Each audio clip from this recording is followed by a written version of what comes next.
आज गेले पार्लरला. So hi guys, आज आहे 7 मंथ प्रेग्नन्सीचा डे 28. सकाळची सुरुवात ड्राय फ्रुट्स आणि बीटच्या ज्यूस पासनं केली. नंतरनं दूध पिलं, फ्रेश होऊन महादेवाच्या मंदिरात गेले.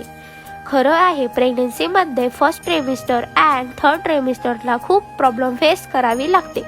फर्स्ट ट्रेमिस्टरला ओमिटिंग, नोझिया आणि थर्ड ट्रेमिस्टरमध्ये मला जास्त वेळ उभा राहिला जात नाही, खूप थकवाही येतो आणि मला कालपासनं सर्दी झाल्यामुळे श्वास घेण्यासही प्रॉब्लेम होत आहे. नंतरनं जेवण केलं आणि आज मला बरं वाटत नाहीये. मी आज दिवसभर झोपले होते.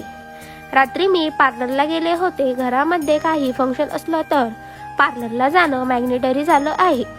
अनुष्काही माझ्यासोबत आली होती. असा होता माझा आजचा दिवस. भेटूया पुढच्या व्लॉगमध्ये. तोपर्यंत तुम्ही सबस्क्राईब करा, लाईक करा आणि शेअर करा. Bye bye.